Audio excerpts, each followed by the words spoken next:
Assalamualaikum anak-anak. Hari ini kita akan belajar muatan pembelajaran bahasa Indonesia. Untuk pokok bahasan, mencari informasi dari teks menggunakan kata tanya dan mencari arti kata dari KBBI. Baiklah, kita langsung saja ya. Kalian kembali Miss Eva ingatkan tentang kata tanya. Kata tanya adalah kata yang digunakan untuk menanyakan suatu informasi. Misalnya apa, kapan, di mana, dan lain-lain. Sedangkan kalau kalimat tanya adalah kalimat yang memuat pertanyaan kepada pihak lain untuk memperoleh informasi atau jawaban. Contoh kalimat tanya. Kalian dengarkan cara Miss Eva membacanya nak ya. Naik turun suara dalam menggunakan kalimat tanya. Apa yang sedang kamu pelajari sekarang? Kapan kita akan mendapatkan vaksin COVID-19? Kata tanya itu ada 7 macam yang fungsinya berbeda-beda. Yang pertama adalah apa, kedua siapa, mengapa, kapan, bagaimana, di mana, kemana, dari mana, dan kata tanya berapa. Kembali Miss Eva akan mengingatkan penggunaan masing-masing dari kata tanya. Untuk kata tanya yang pertama yaitu apa, berfungsi untuk menanyakan benda, sesuatu, keadaan, atau perbuatan dan segala sesuatu yang berkaitan dengan isi bacaan. Jawaban dari kata tanya apa dapat berupa nama benda, bisa juga berupa pengertian atau penjelasan yang ditanyakan. Di bawah itu adalah contoh kalimat yang menggunakan kata tanya apa. Kata tanya siapa berfungsi untuk menanyakan nama orang, tokoh cerita, atau pihak yang terkait dengan suatu peristiwa. Jawaban dari kata tanya siapa dapat berupa nama orang, nama tokoh, atau nama pihak yang terlibat. Kata tanya kapan berfungsi untuk menanyakan waktu terjadinya sebuah peristiwa atau kejadian. Nah, jawaban dari kata tanya kapan dapat berupa kata penunjuk waktu seperti jam, hari, tanggal, tahun, dan lain-lain. Atau dengan kata hubung penanda waktu seperti setelah, sebelum, saat, atau ketika. Selanjutnya kata tanya di mana, kemana, dari mana. Nah, kata tanya di mana itu untuk menanyakan tempat terjadinya peristiwa. Sedangkan kalau kata tanya kemana menanyakan tempat tujuan. Kalau kata tanya dari mana itu untuk menanyakan tempat asal. Kalian perhatikan ya, untuk di, ke, dan dari itu misah nak penulisannya dengan kata mananya. Sebagai contoh kalimat tanya yang menggunakan ketiga kata tanya itu, kalian perhatikan ya. Yang pertama adalah di mana tempat terjadinya pertukaran gas oksigen dan karbon dioksida dalam tubuh. Contoh yang kedua, kemana kita pergi berlibur?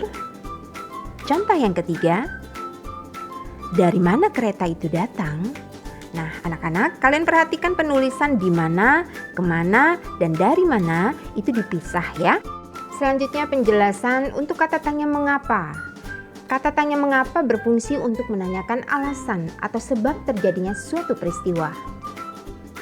Lalu jawaban dari kata tanya mengapa itu berupa alasan atau sebab terjadinya peristiwa, ditandai dengan konjungsi atau kata hubung, sebab atau karena. Selanjutnya penjelasan untuk kata tanya bagaimana, berfungsi untuk menanyakan keadaan suatu hal atau cara proses pengerjaan suatu hal. Untuk jawaban dari kalimat tanya yang menggunakan kata tanya bagaimana itu berupa penjelasan keadaan atau penjelasan cara pembuatan sesuatu. Kata tanya berapa berfungsi untuk menanyakan banyak, jumlah, atau satuan. Nah, jawaban berupa penjelasan jumlah atau satuan hal yang ditanyakan. Baiklah, selanjutnya kita akan belajar bagaimana sih melengkapi kalimat tanya yang rumpang. Kalimat tanya yang rumpang biasanya belum dilengkapi kata tanya atau kalimat yang ada titik-titiknya. Langkah yang akan kita lakukan untuk melengkapi kalimat rumpang adalah yang pertama, cermati informasi yang ingin kita peroleh dari pertanyaan tersebut. Yang kedua, lengkapi dengan kata tanya yang sesuai. Sebagai contoh, kalian lihat ada percakapan dari ketiga orang tersebut ya, dan ada 2 balon percakapan. Yang pertama, titik-titik kamu terlambat. Dijawab oleh yang ditanya, maaf aku terlambat karena ban sepedaku bocor. Kalian perhatikan pada bagian jawaban. Di sana ada kata karena. Maka kata tanya yang sesuai untuk melengkapinya adalah mengapa. Contoh selanjutnya, di sana ada dua anak yang sedang bercakap-cakap. Anak perempuan bertanya kepada anak laki-laki, titik-titik kamu akan pergi berlibur. Dijawab oleh anak laki-laki, aku akan pergi ke Pulau Bali. Nah, kata tanya yang tepat untuk melengkapinya adalah kemana. Contoh berikutnya, di sana ada dua orang dewasa sedang bercakap-cakap. Titik-titik gelas kopi yang sudah kamu minum. Dijawab oleh laki-laki kedua, 2 gelas kopi. Pada jawaban di sana ada informasi jumlah. Maka kata tanya yang tepat untuk melengkapi adalah berapa. Bagaimana, mudah ya? Selanjutnya kita akan membuat kalimat tanya.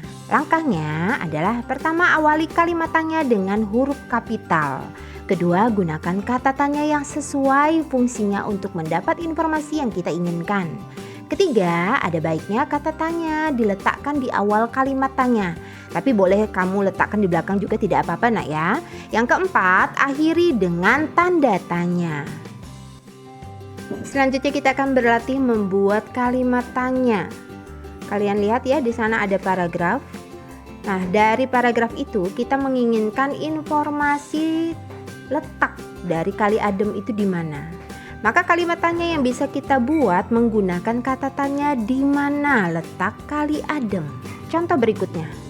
Di sana ada paragraf ya. Lalu kita menginginkan informasi tentang fasilitas apa saja di areal wisata Kali Adem dulu. Maka kata tanya yang kita gunakan adalah apa? Apa saja fasilitas di areal wisata Kali Adem dulu? Nah, kita menambahkan kata saja di belakang kata tanya apa karena kita menginginkan jawabannya lebih dari satu informasi atau satu jawaban. Di sana kan ada kios-kios, warung, gardu pandang, lapangan untuk perkemahan, dan sebagainya. Contoh selanjutnya, dari paragraf, kita menginginkan informasi berupa keterangan waktu saat fasilitas lenyap terkubur lahar.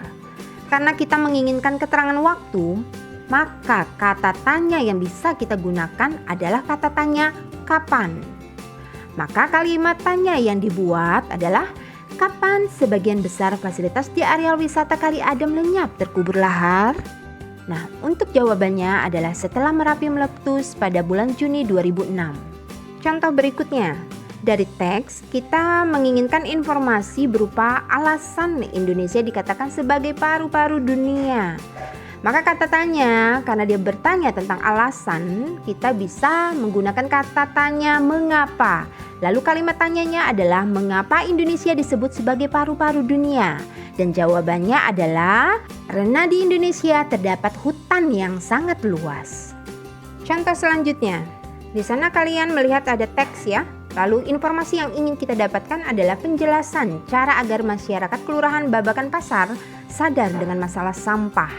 Karena di sini kita menginginkan penjelasan, maka kata tanya yang bisa kita gunakan adalah bagaimana. Maka kalimat yang kita bisa buat adalah bagaimana cara pemerintah Kelurahan Babakan Pasar membuat warga sadar akan kebersihan lingkungan. Kenapa kita menggunakan kata tanya bagaimana? Karena di sini kita membutuhkan penjelasan atau proses dari sebuah peristiwa. Terkadang kita sulit mengartikan sebuah kata. Nah, kalau kita sudah kesulitan dalam mencari arti dari sebuah kata, yang harus kita lakukan adalah mencari arti kata tersebut dari Kamus Besar Bahasa Indonesia atau KBBI. Kamus adalah buku yang memuat kumpulan istilah disertai penjelasan atau makna istilah tersebut. Dan istilah tersebut tersusun menurut urutan abjad. Itu contoh dari KBBI atau Kamus Besar Bahasa Indonesia ya. Kemudian, bagaimana mencari arti kosakata dengan kamus? Yang pertama adalah kita tentukan kata dasar dari kata yang akan dicari. Setelah kata yang akan kita cari berupa kata dasar, kita lanjutkan ke langkah yang kedua, yaitu membuka halaman kamus yang memuat huruf awal kata dasarnya. Perhatikan kata yang ditulis bagian kiri atas dan kanan atas. Apakah kata yang akan dicari ada di halaman tersebut? Setelah ketemu letak kata dasarnya, kita baca arti kata sesuai yang kita cari. Sebagai contoh, kita akan mencari arti dari kata belajar. Kita lihat dari kata belajar apa kata dasarnya. Kata dasarnya adalah ajar. Kemudian huruf pertamanya itu adalah huruf A. Maka kita cari kata dari kamus, itu kita buka halaman kamus yang memuat huruf awal kata, yaitu huruf A. Pada kamus tersebut, perhatikan bagian kiri. Lihat itu yang dikotakin merah ya.